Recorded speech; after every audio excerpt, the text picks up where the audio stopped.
I went to that place yesterday and had the tacos, and I saw someone eating the burrito, and I was like, oh, that's pretty good. That felt like the burrito that got away. So that's why I really wanted to go back there. Discussant. And I was it was definitely would have been the burrito that What was got the away. place called again? I'd have to look it up. I think it was like La Chupa or something. Oh, it's It's like different. 4 stars on Yelp with like, you know, lots of reviews. So it's like Okay. solid. Great. Place. It was a really good burrito. We were aiming to be That's a spot. Like I enjoyed the tacos yesterday, but Right. That's really did it.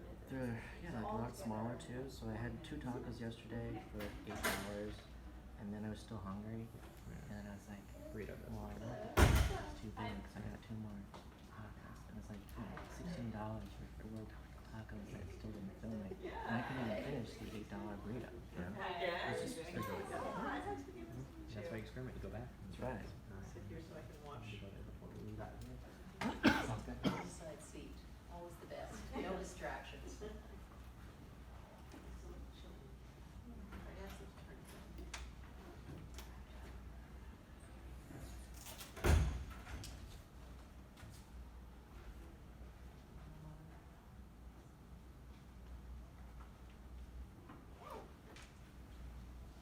So we're all set.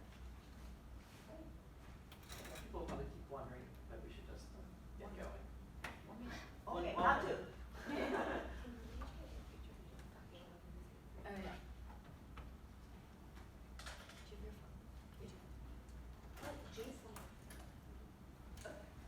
We should still. Very good. Yes, everything.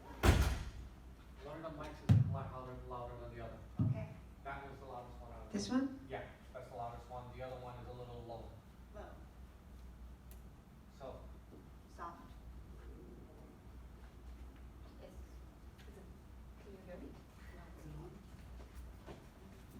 Hello? Hello? You don't need a mic. oh, the battery's dead. I can try. It's okay, I think it's, You sure? yeah, I think we'll be fine. Okay, you gonna use this one? Yeah, I think for the Q&A we'll use it, yeah. Okay, okay, so that's the loudest And then one. we have other microphones there, so. Yeah. Okay, awesome. Okay, no problem. Back to the bull grind. If anything, just come and get me to the library. All right. Thank you so much. All right, good afternoon, everyone. It's Sunday afternoon, it's a little slow at lunch, I guess, but we have growth power here, moderator, discussant, and all the presenters are people, which is great. And I'm Soomi, and I'm the moderator. We have 2 presentations here, and we have discussant. So it's a really short panel, just about an hour. So we are going to have Sidhya and Sarah, yes, for our first presentation. And then Lauren is our second presenter, but Lauren is going to introduce her colleagues at the same institute. So they're gonna present like all together about 40 minutes, and then, 40 minutes, and then we're gonna have Almaz, our discussant, and then we open for questions. Okay. Thank you very much. Hello, everyone. Thank you for joining us today. Thank you to NABIG for allowing us to participate in this Congress, and thank you to the Silberman School for hosting us here in this really beautiful building. As Soomi said, I'm going to quickly introduce JFI and our work before I hand it over to Sidhya and Sarah, my colleagues, to talk about. Can everyone hear me okay? No. Okay. And I'm sitting right in front of you. I'll use this. Great. So you didn't miss audio? I think This is better. Oh, excellent. Okay. So you didn't miss much. I just thank everyone very much for allowing us to be here, and I can move on. So just to give you a quick overview of Jain Family Institute and our work, we have 3 different initiatives. One is digital ethics and governance, another is education finance, and our third is the Guaranteed Income Initiative, which is the branch of our work that is most focused on the regulatory and administrative aspects of the social safety net. The purpose of that initiative for us, our strategy, is for expanding the knowledge base around guaranteed income and adjacent policies, as well as for us as an entry point into the welfare policy reform world in general. It consists of 3 work streams. One is pilot design and advising, which we will focus a little bit on today. Another is internal research, so that is empirical work and literature reviews and other forms of research of that kind, so sort of first hand. And then the third is the cash transfer research platform, which in the program is referred to as the Consortium. Same thing, we're now called the cash transfer research platform because we've given it a name, which is great. So ultimately, we don't necessarily identify as advocates for UBI, but we are advocating for high quality applicable research on guaranteed income, UBI, and other adjacent policies. So we advocate for the research to find out which is the best policy and whether we, and where, and when we should implement it. So just to, okay, we're good. Okay. So just to review our pilot design and advising work, I'm not going to go through every single point, but our advice is sort of, quote, full stack in that we go everywhere from very technical research support, power calculations, and other forms of analysis, all the way to strategizing on messaging and framing with communications teams for various projects. We worked very closely with the Economic Security Project and Mayor Michael Tubbs in Stockton for the development of SEED. We've been working very closely with Stacia West and Amy Castro-Baker, who I'm sure some of you have seen here. And so that's been great. A lot of our experience, firsthand experience in developing a pilot did come from Stockton. It's been very, very, very fruitful. But we've also worked very closely on the Chicago Resilient Families Task Force in putting forward a guaranteed income proposal for the city of Chicago, which we are still actively trying to manifest. We are developing the Newark, New Jersey Basic Income Task Force with Mayor Baraka there, which will be having its first meeting this summer. We are working with folks in Alaska. We're working on a very large confidential city project, and various other projects in different regions that are at different stages of development. So some people are just thinking about it, and we're thinking through the process with them, and others are actively drafting legislation, and we're consulting on that. So there's a lot of different ways in which we're engaged with this work. So our internal research is more focused on producing the actionable knowledge. I won't go into too much detail here. It does involve academic papers such as the one that Sidhya and Sarah will be presenting today. So no need to really describe it because they'll just bring you right into it. So the cash transfer research platform is something that we will come back to at the end. So for now, I'll just sort of tease it and say that in all the work that we're doing, we realize there's a lot of valuable knowledge that doesn't all live in one place and that isn't available to other researchers very easily. So in order to access this knowledge, you have to get someone's email, you have to be introduced to them, you have to know that that knowledge exists. So we think of this cash transfer research platform as somewhere where it's a repository for all the stuff that we've been learning and that our colleagues and collaborators have been learning. It's going to include a lot of different offerings, but we'll go into more details about that at the end, as I said. For now, I would love to hand it over to Sidhya and Sarah to present on their academic work. Thanks.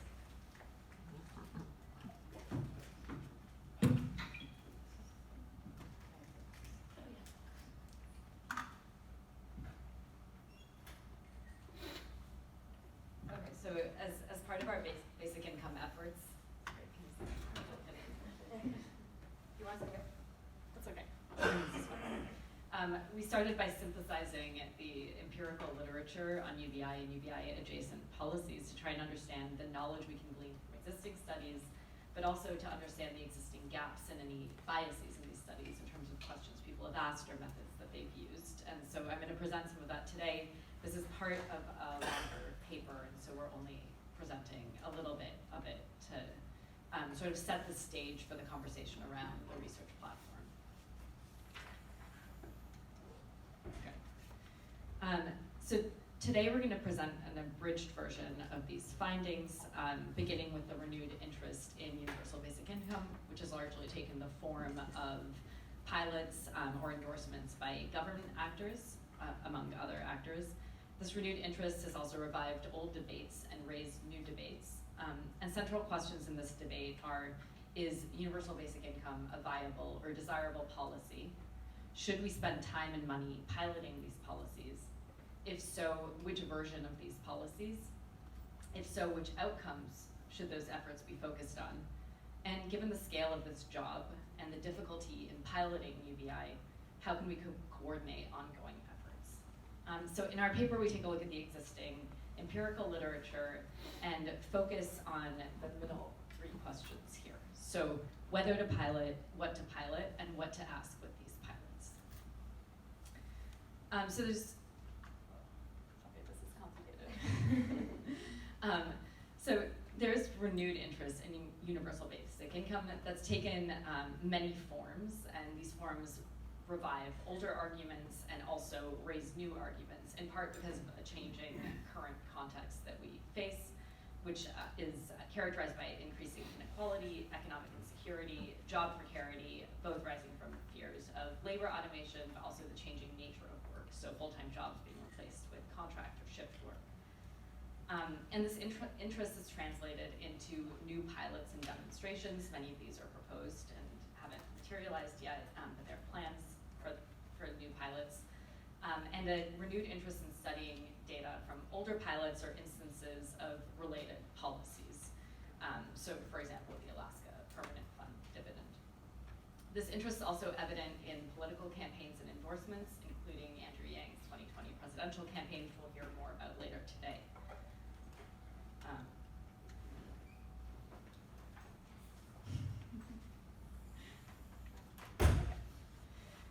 So this is a basic income Congress, and so I don't need to define UBI. But I'll just go through this slide to indicate that UBI is more of a host or family of policies than one specific policy, and people have defined UBI in different ways. And many of the policies and pilots that we speak about in our empirical overview of the empirical literature check some boxes of strict UBI definition and don't tick other boxes. So in its strictest or purest sense, a universal basic income provides a sufficiently generous cash benefit that does not phase out with income, is available to everyone in a population or a large portion of a population, is regularly dispersed and unconditional on any actions on the part of the recipients. Of course, any of these terms depends a bit on the person, on the definitions that each individual gives these terms. So what's regular or what's sufficient, and we're not going to get into this in detail here. We do speak about this a bit more in the paper. In addition to considering pilots that check different boxes of these UBI definitions, another thing we consider is evidence from different contexts. So there's a lot of cash transfer work in developing contexts, and there's less in developed contexts.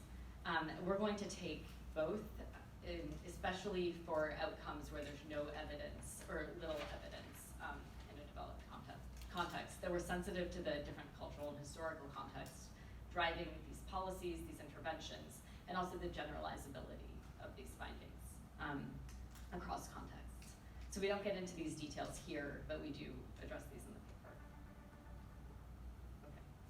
So what evidence do we have from existing studies? In terms of short-run effects, cash transfer studies have shown improved mental and physical health outcomes, increased consumption, savings and investment, food security, and no effect on consumption of temptation goods, which is, of course, a big concern for some people, for some opponents of UBI. Improved child health and educational outcomes, improved emotional and behavioral health of children, decrease in intimate partner violence, crime reduction, increased earnings, and reduced hardships. It's a different slide. Oh, yeah, great. Okay, sorry. And little to no impact on labor market participation, which Sidhya is going to speak about in more detail, among others.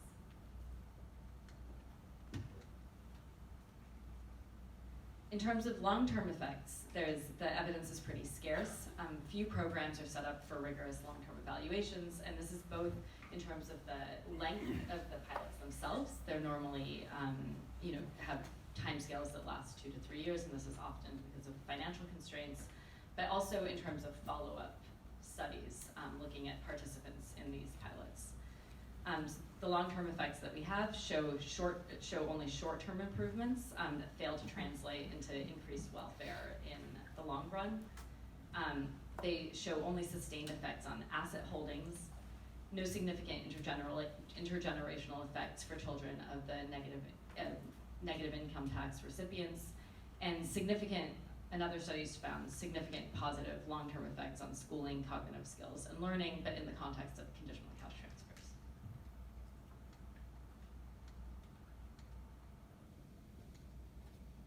Okay, so a lot of the recent conversation has raised this question about whether it's worthwhile to pilot a UBI at all. And this conversation has centered on a few main arguments, which is that a lot is already known about the effects of cash transfers, or is inferable from variation in existing schemes and cash transfer studies. So for example, in terms of labor market effects, human capital accumulation, health and education effects. And some of these effects have been found to be negative. So there are some labor market suggestions that there are negative labor market effects and negative spillover effects. Another argument is that the unknown, or what's left to be known about UBI, can't be inferred from additional pilots. And this includes effects of universality, longer term effects, which are very expensive to run, and also questions around financing or funding UBI. So one of the arguments here is that the pilots are too different from the eventual policy. Another question is whether it's even a desirable, feasible, or sustainable policy. So some people have made the argument that it's regressive as a substitute for existing social safety net, and also very expensive at scale. Also, people have made the argument about what's the relevant comparison. So many of these pilots take the form of comparing a control group with a treatment group, but that control group assumes that the comparison is the status quo instead of an expanded EITC or a jobs guarantee program or these other policies that are on the table. And then finally, UBI is a host or family of possible policies. So which version should we be considering if we do decide to pilot a UBI? And are these comparable? You know, if we look across all these pilots that are structured slightly differently, can we really say anything? Okay, so we want to argue that it is worthwhile to pilot a UBI, and I'm going to pass the mic to Sidhya for this. I'm going to stand to make sure I can see what we're talking about. Okay, so as Sarah mentioned, that we looked at this landscape of existing evidence, and we looked at what people have been saying about why piloting a UBI does not make sense. However, by looking at the evidence, we actually came up with compelling reasons as to why we actually should be looking at pilots and demonstrations. And this summarizes our key arguments, which I'll dig deeper into only a few of them, but this is essentially our argument to why we should pilot UBI. As Sarah was mentioning, people always talk about what kind of basic income policy should we look at, or what versions, which is precisely one of the reasons why we should test different versions to see, one, which is the most effective, and second, which is the most policy relevant. So the first argument that we're making is that all the evidence that we have is for either shorter cash transfers or smaller cash transfers, and we cannot assume linearity when we give out a larger lump sum or a larger frequent transfer. To understand whether the effects are different or concave or convex, we need to understand it through demonstrations. A second reason that we mentioned, which Sarah talked about a little bit, is that long-term evidence is scarce, and that's precisely something we should build into our demonstrations and pilots to have scope for follow-up studies to understand what happens at the end of a transfer. Short-term effects, which we presented before, are typically limited to a set of economic outcomes: consumption, savings, investments, educational outcomes, and we need to explore a little more about how individuals are set within communities and how community effects are extremely important to understand. Typically when pilots and demonstrations and experiments are conducted, the unit of analysis is always the individual, and it's very difficult to understand how interpersonal relationships and community relationships are changing, which we can build into future demonstrations. I'll focus a lot about the labor market effects in a minute, but essentially people are always concerned about negative effects on labor market participation if you give people large sums of money, but we're saying that it's inconclusive evidence right now. We have both for and against versions for labor market, which is precisely why we should explore it, and explore it a little deeper, not just at a broad aggregate level of labor market participation. structural policies, which I mentioned, what exactly should the policy look like, what is the most effective for both for social benefit as well as for public policy, what is the amount, what is the frequency, we need to examine it through demonstrations to understand which is the best policy. And of course, as Sarah was mentioning, we've seen an extremely interesting development, at least in the developed world, where cities and local institutions are using pilots to understand the viability of basic income, which actually addresses a very, very key gap in research on institutional mechanisms.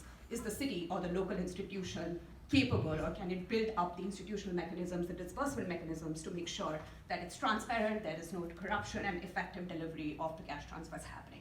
So demonstrations working directly with local institutions is going to be crucial to understand this particular research gap.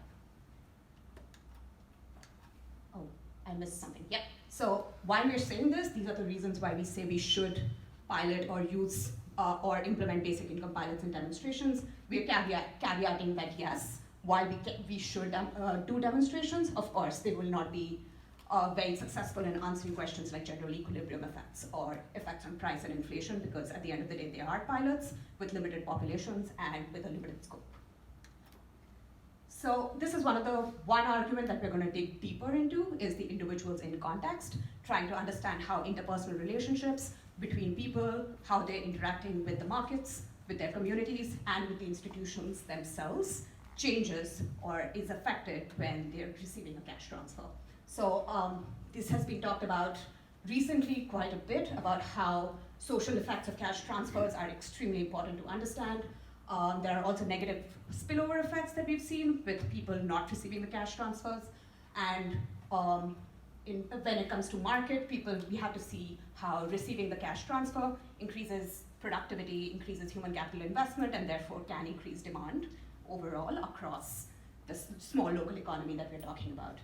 In terms of institutional context, one point which I will focus on is the messaging of the pilot itself. How it's presented to the recipients can affect the way they interact with the institution that's just presenting it themselves. Calling UBI a dividend or calling it a poverty alleviation mechanism can change the way people perceive about the transfer. So that's something we have to dig deeper into as well. Labor, which I said I'll come back to when I'm there. So we have a lot of evidence on there's no significant decrease in aggregate employment or labor market participation. However, there is mixed findings, and we'll be very careful to ensure that we're not talking about EITC and NIT evidence here, because those have work incentives inbuilt into the programs. So if you look at unconditional cash transfers and large cash transfers, we see that there's a little to no impact on labor market participation. However, we do see some reductions in labor supply with youth, single-member households, and elderly, but that's precisely the reason why we need to dig deeper into labor market outcomes. The fact that youth have reduced their labor supply, we can posit maybe that they've invested into human capital investment, going back to schools, going back into skill training, and then which would lead to a positive labor market response in the future. So to understand that, it's especially important with the changing economy. We have a rise in gig economy workers, we have a rise in platforms, Uber and Lyft drivers, the skills that are needed for work with this perceived threat to the robot apocalypse, which is exaggerated, but it has increased a lot of anxiety amongst employees. So we need to examine that as well. And we have to look at how work itself has changed. People no longer work standard 9-to-5 shifts. People go back to their homes to take care of their dependents and then go back to work. The hours are different, the hours are not standard, and the jobs are not standard. We have a new economy where we have different kinds of jobs and different kinds of industries. So the previous evidence that we have will not answer how that would change. So we need to examine that in detail in pilots. So these are our key recommendations. So while we say that yes, we need to pilot, and these are the gaps we should address in these pilots, the way to do it is to be very, very careful and conscious about these gaps when we're designing these pilots. So pilot design is a crucial place where you have to actively think about the gaps that are there, what is the existing evidence saying, what it's not saying, what do we need to answer. And the way to do that, you can have some creative ways in which you should inbuild certain techniques and modules to understand how we can actually answer these questions. When we spoke about individuals in context and understanding interpersonal and community effects, You could look at cluster sampling designs, network sampling designs, and it's important to note here that when we talk about universality or UBI, typically people talk about a country. We should not look at that as our unit of analysis. Maybe even a state or a zip code or a census tract can help us understand a few things there. Similarly, for changing nature of work, there is an untypical traditional understanding of work in an economic sense. We should break that down a little bit, and the way to do that is to have granular time use data, trying to understand how people are using that time, how are they investing it, and look at value-added activities, which is taking care of elderly, working, human capital investment, how much time are they spending on that. So we actually recommend a strong time use module in any pilot demonstration going forward, as well as, again, focusing on qualitative methods and mixed method studies. I think I covered most of it. The institutional and policy context, again, is important. So when we're designing pilots, we should partner or affiliate with a local institution to understand the mechanisms in which the delivery can be enhanced or made better. So while those are our main findings for the paper, we are also actively thinking about these things. This is outside the scope of our paper, but these are also parallel research areas that we should be focusing on. The funding, whether it's feasible and practical, if not, should we look at a variant of basic income which is targeted, but not targeted in the traditional means-tested way. Look at the trade-offs. Of course, UBI will not solve all problems. It's not a panacea. What are the parallel policies you should look at, whether it's healthcare or education, that UBI should be supplemented with? And of course, focus on the macro level effects. We heard from the two macro model papers on UBI this morning. So more focused work on understanding that. But this is outside, of course, you cannot do that in a pilot. Yep, that is our essential recommendation about pilots and demonstrations going forward. And we believe that these findings, if proven true, or if we are correct in these findings, then there is a need to, one, make sure that all pilots going forward are cognizant of these findings and try to build an integrated approach where we can benchmark and understand these things in parallel. And I'll give it to Verne to talk about the research lab. Thanks, Sid. That's great. I also speak very fast, so I'm sorry. I'll slow it down.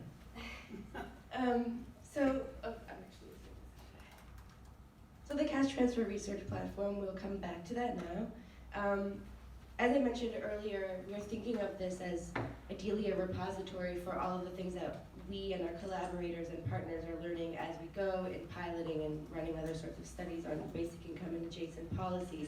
So for us, it's natural to start organically and focused on the research. And so we are, as I describe these things, just keep in mind that we're thinking of this initial phase as focused primarily on research, whereas the long-term vision is hopefully this can become available to a broader, general public audience and more accessible to policymakers. But we feel it's more responsible to start in the research domain. So this is a platform that would offer things like research tools, implementation support, and community access. So facilitating more and better research. Some of the things that we've gone through.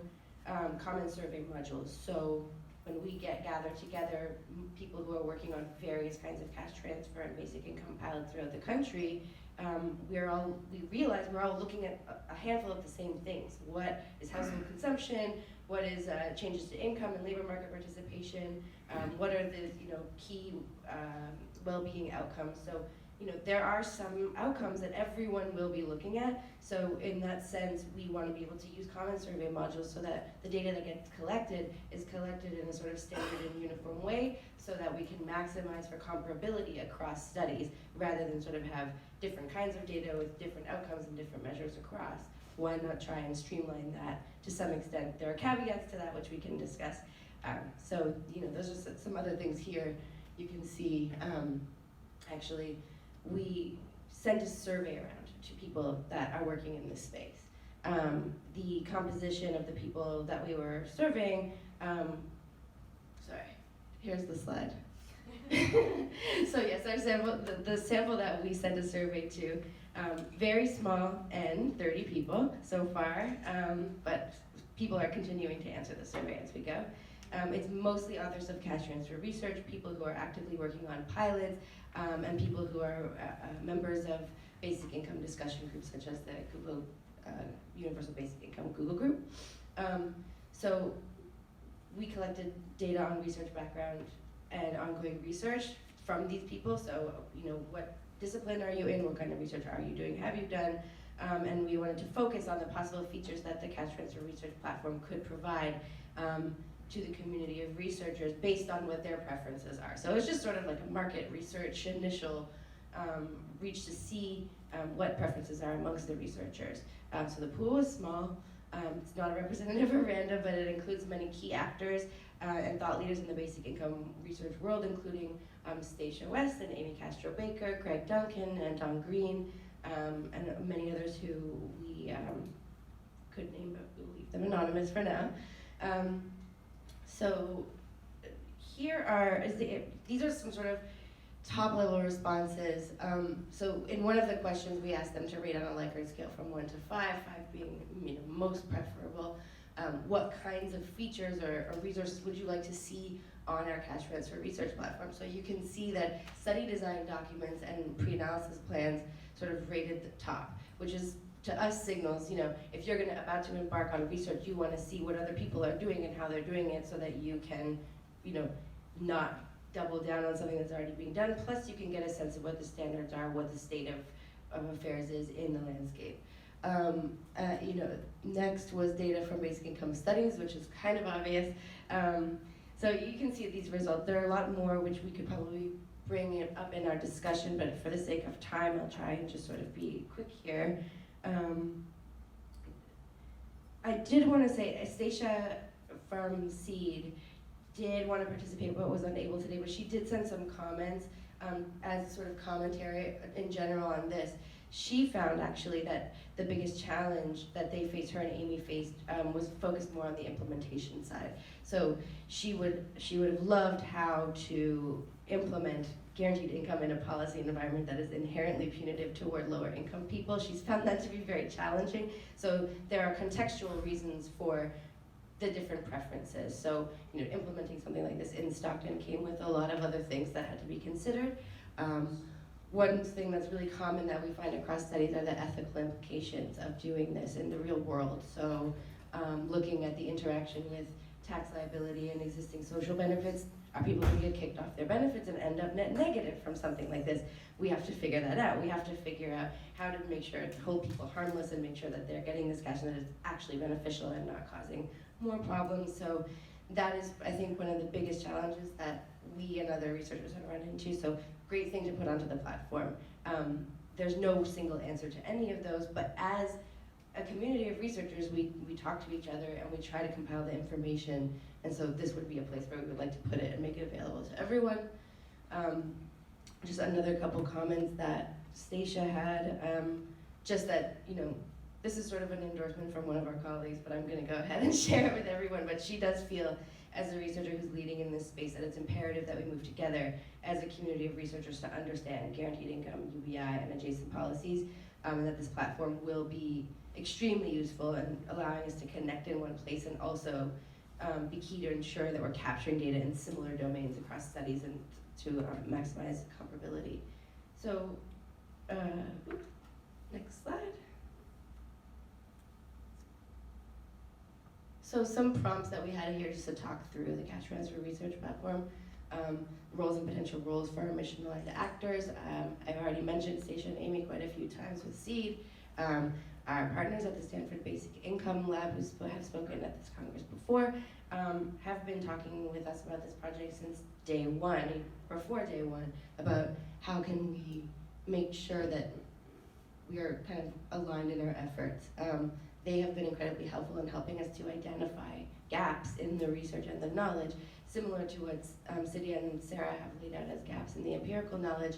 I think Juliana and her team at the Stanford Basic Income Lab have been incredibly helpful in helping us find outcomes to focus on that might not be as readily available in an empirical literature sense. So rather than household consumption, why aren't we looking at feminist considerations of something like introducing basic income? I know that was a very cartoonish example, but they've been incredibly helpful and will be working with us on a series of workshops for practitioners and researchers that the results of which we will feed into the cash transfer research platform. So they're a partner of ours, Economic Security Project, who are very involved in a lot of EITC reform work as well as their basic income work. They are the funders and supporters of the Magnolia Mothers Trust Project, which is an amazing project out of Mississippi. They've connected us to that team, and we'll be working with them. So, you know, we're ready to roll anyone and everyone who's working on this and who wants to work on this up into our project. We're open to collaborators. There's lots of roles available for lots of people. Another prompt is building the platform, and are there precedents for this model? I think that there are. It is a data repository with codebooks and survey sources. There are a lot of longitudinal large studies, like the Fragile Families and Child Wellbeing study out of Columbia and Princeton jointly. They're on their 22nd year of data collection. They've posted all of their survey instruments and a lot of anonymized data online. That's a model that we look to.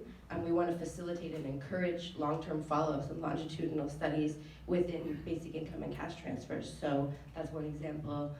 Collated evidence to help with research design. And we want to facilitate contributions through the platform itself. And so we're open to any ideas from you with regard to that as well. Common survey modules for benchmarking, which we've already mentioned. We're going to have to figure out how to ensure quality and reliability of those. I mean, we can create standards and sets that everyone uses, but who will be responsible for determining whether or not these are actually the best ones? Is there going to be an evaluation process in place? These are questions that we have yet to answer, so we're very open to feedback on that. And of course, we want to be able to strike a balance between standardization and heterogeneity in the research. So we don't want a uniform approach across all studies. That just obviously doesn't make sense in every context. And we want to make sure that although there are comparable, reliable things across studies, everyone has a chance to explore something new, offer something new in terms of research innovation, as well as adding to the discourse contextual and social, historical, cultural aspects. So striking a balance between those two things is something that we'll also have to figure out a good way of doing. And then thinking about what form this platform can take eventually, beyond just a resource database. Could it turn into something like an implementation agency where it's a full service, one-stop shop where you can just have a team of researchers at your service? Or could it be a regulatory sort of review board that reviews other people's work? Those are questions that we're yet to answer. We're starting organically again with the research offerings. And so that brings me to the end of talking about the research platform. Thank you for listening to us. And the first email there is for anyone who's interested in collaborating with us on the cash transfer research platform. You can send in research there, and the others I think is self-explanatory. So discussion time. Thank you.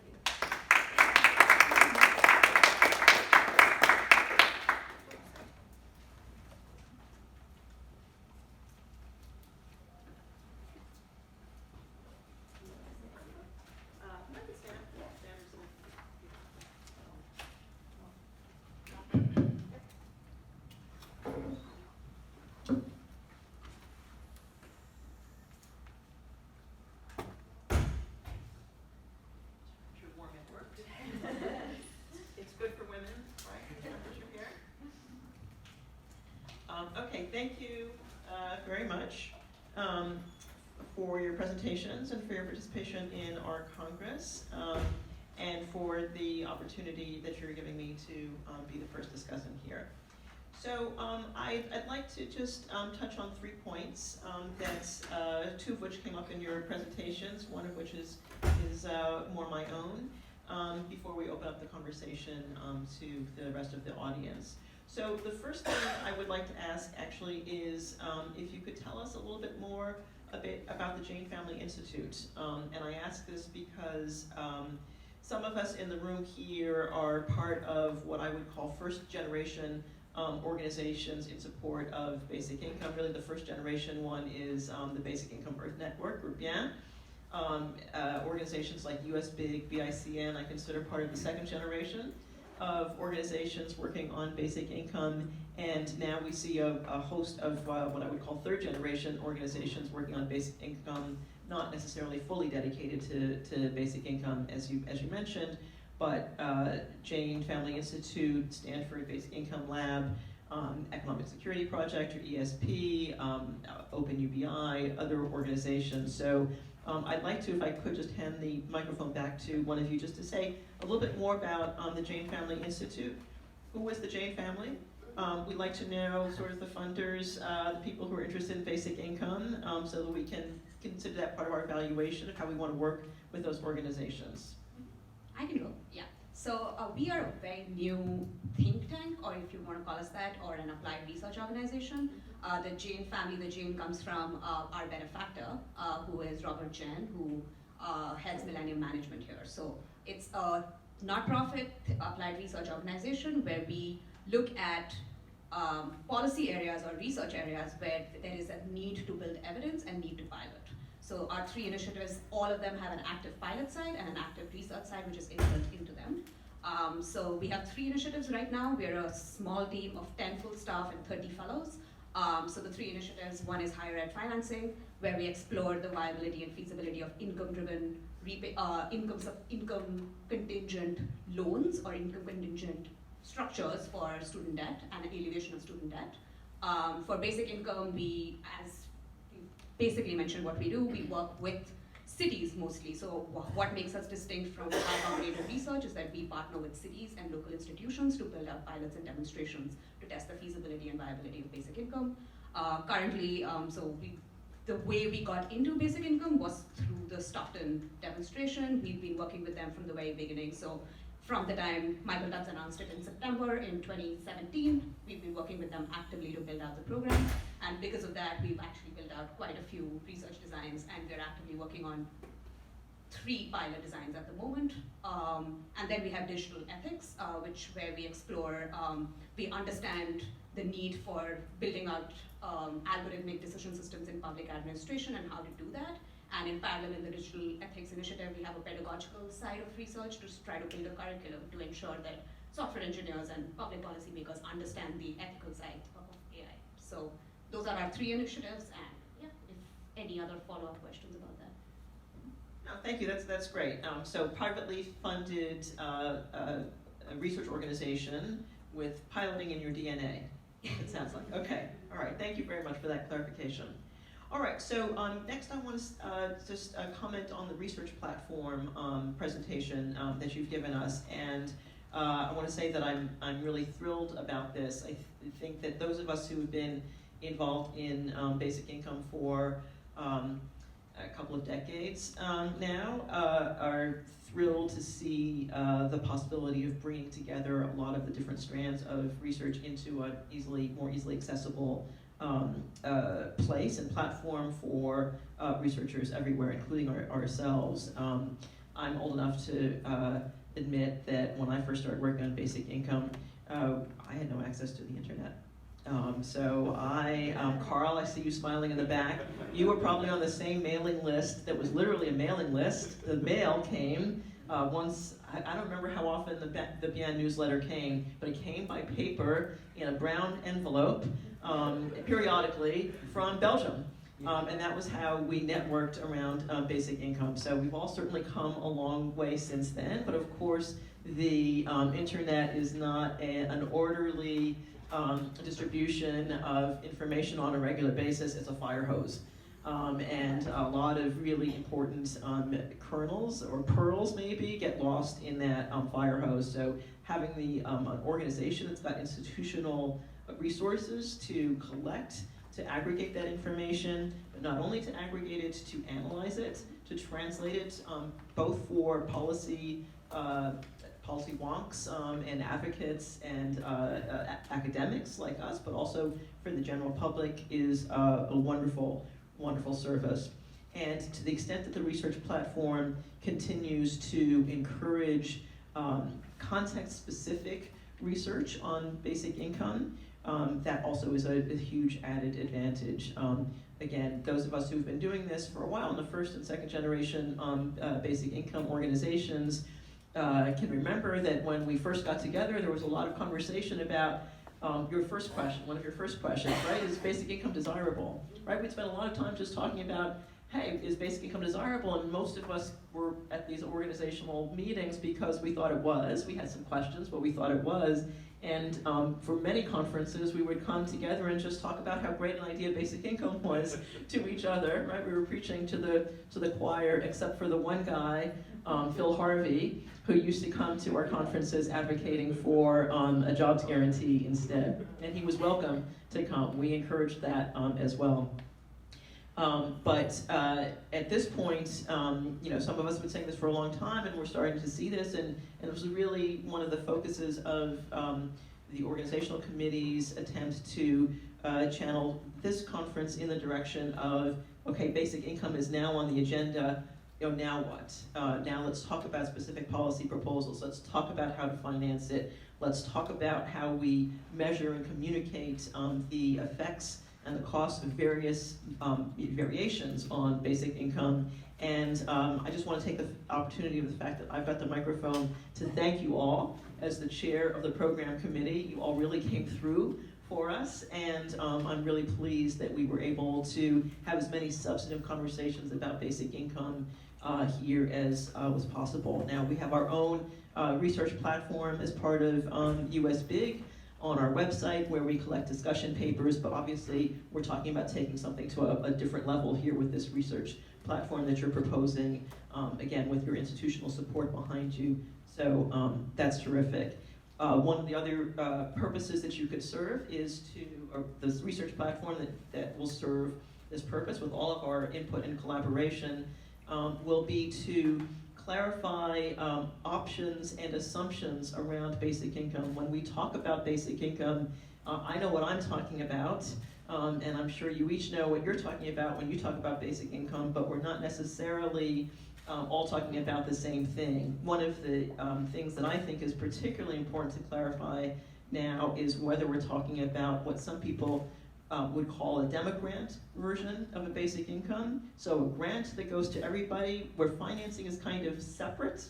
The way, for example, the Alaska PFD is, the funding comes from oil revenues, it doesn't come from taxes on the same people who are getting the basic income, or whether it's more of a negative income tax model, which could start with a grant at the beginning. So like the EITC, with the net amount that individuals get varying according to income, but the EIT starts from the zero grants and phases in.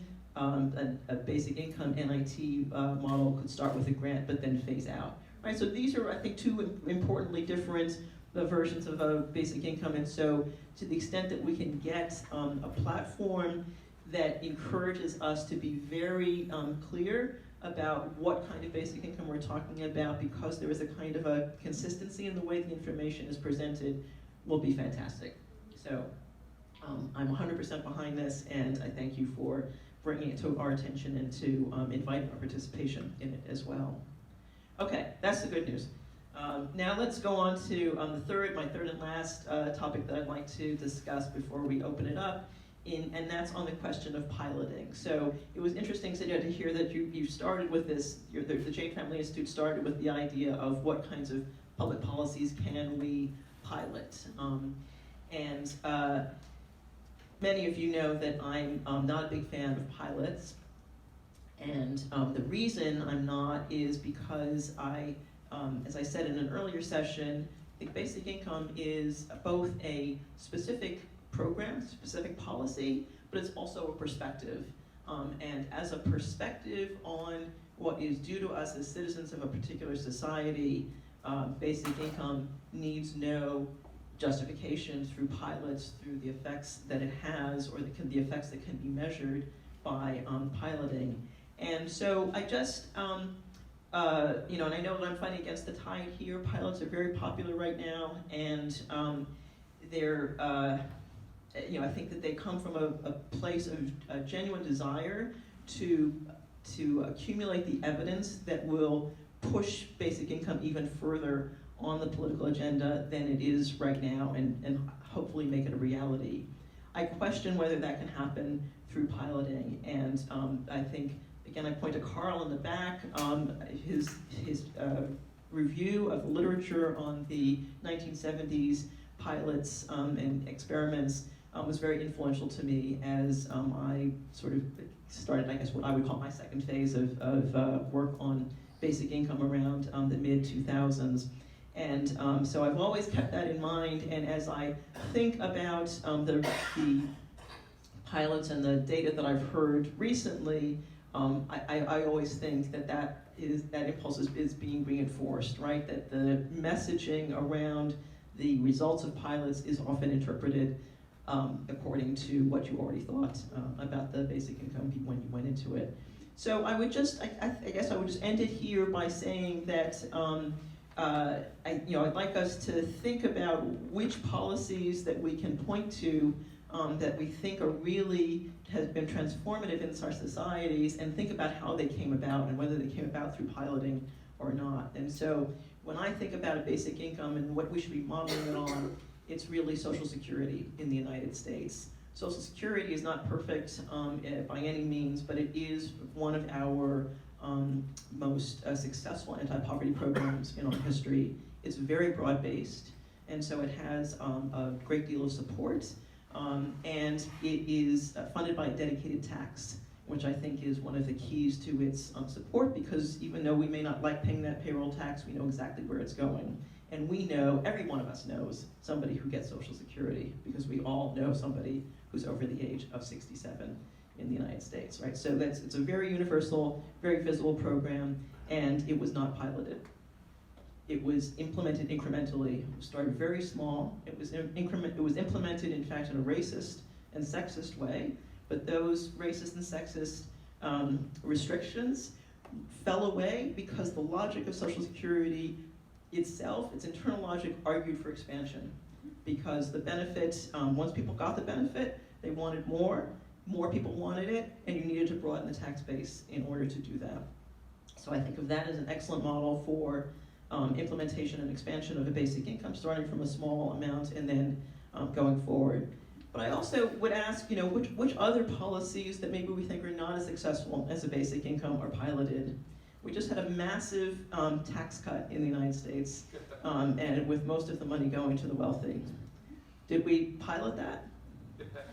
Do we ask the wealthy to fill out surveys and interviews about how that tax cut is affecting them? No, we don't. We just did it because we have politicians and potentially a large part of the population, or at least the lobbying population, who thought it was important and who organized to make it happen, and it happened. And we'll deal with the effects, whether they're positive or negative, because they had that political power and they got it through.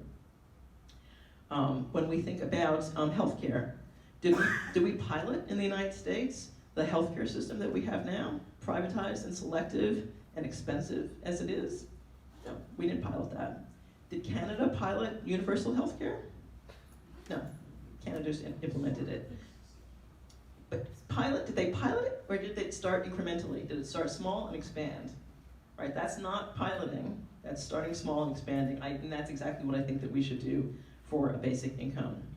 And I'll just finish by saying that one of the other analogies that I think we should be using when we're thinking about basic income and how we should implement it is the redistribution of political power that is represented by this almost universal suffrage that we have. My non-18-year-old children remind me that we do not have universal suffrage. But that's an important point, right? Why does voting start at 18? Did we pilot that? No, we just decided it was going to be 18. But before that, we decided it was going to be 21. And before that, we decided it was only going to be men who could vote, and it was only going to be white men who could vote, right? These extensions of the suffrage are extensions of political power, and we implemented them not because we piloted them and found that the effects were good ones. In fact, one could argue that the effects are terrible, right? Looking at our political system right now in the United States, I would like to restrict suffrage to the people in this room right now if we're talking about the effects of suffrage. But of course, we don't do that because we think it's the right of all citizens to vote. Economic power is no different. Economic power now is restricted to the equivalent of white men. And we should extend economic power to all citizens the same way we did it. I wish we didn't have to do it as incrementally. I would hope that we don't have to do it as incrementally as we did in extending the vote. But I think that should be the model for us for basic income rather than piloting. But I will leave that there. I had a comment, but you can go ahead. I'm sure Sidhya has lots to say. Yeah. Excellent point. Thank you so much. I think one of the first things to say about, why not just implement it? From a research and practical perspective, one is, even if, something wonderful happens and we do get a really great UBI policy implemented at full scale in the United States, how are we going to know whether it's working? How are we going to know what research tools to implement to evaluate its success? How are we going to know the best ways to receive feedback from the recipients to incorporate their feedback into modifications to the policy? That is one way that pilots are one way that we can prepare ourselves for evaluating the policy, whether it's incrementally adopted or whether it's just suddenly at full scale. When I look at Magnolia Mothers Trust, is everyone here familiar with the Magnolia Mothers Trust pilot? So it's run by a woman named Aisha Andoro. It's funded by the Economic Security Project. It's based in Jackson, Mississippi, and it's 25 single black mothers living in public housing in Jackson, receiving $1,000 a month for a year. Very specifically, very specific population that they're looking at there, obviously. But what is very important about that project is that the design of the policy is based entirely on feedback from the women who receive the money. So Aisha sat with those women and said, tell me what you need, tell me how you want it delivered, tell me if it's working, we'll make changes, let's just do this, because her goal is not only to get them out of poverty and them and their children more healthy and better cared for, but it's also to give them a voice and to sort of push back against the sort of oppressive mechanisms of the social safety and confront the fact that, the welfare state is kind of very biased against people like that, single black women in the South. So she's giving them more of a voice. So I think that's a kind of a pilot that does actually inspire and provide some more political empowerment to at least a small group, and pilots can maybe incrementally influence that more widely. So those are sort of my two reasons for sort of supporting pilots, although being in support of pilots does not mean that I'm against a sort of incremental introduction of a policy. I actually agree with you that phased rollout is a good way to do a policy, but I think that's a pilot. I think doing a phased rollout is akin to a pilot, because at the end of the first phase, if you see evidence to change it or to build on it, it's the way, because I'm an econometrician, I would call it an adaptive experimental design, which is exactly what a phased rollout is, according to me. So I think a phased rollout comes within the pilot framework, because we have to see what kind of effect, do we have the institutional mechanisms to actually deliver it at scale? We have to build on institutions and try to build them within a framework, because I am not an American citizen, and when I think of basic income, I think about the context from which I grew up and the government situations and the institutional mechanisms there. So evidence-based decision-making, which is this jargon which is thrown around in public policy world, is actually a reality to understand whether there are so many different social policies that we want to do, or we try to understand whether we should be implementing them. But the answer to that is to build or try to understand whether there is evidence to say that this is a good policy. And for that, I think pilots are extremely crucial to understand that, especially when contexts are different. While here it's a replacement of the social safety net, in developing world it's actually building from scratch, because there is a colonial legacy institutions which are so entrenched that it's very difficult to build a social safety net within it.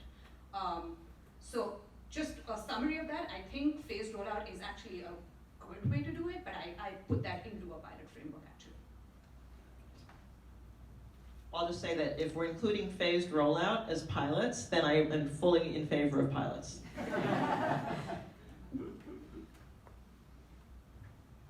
We have 3 minutes. I'll take 2 questions. All right.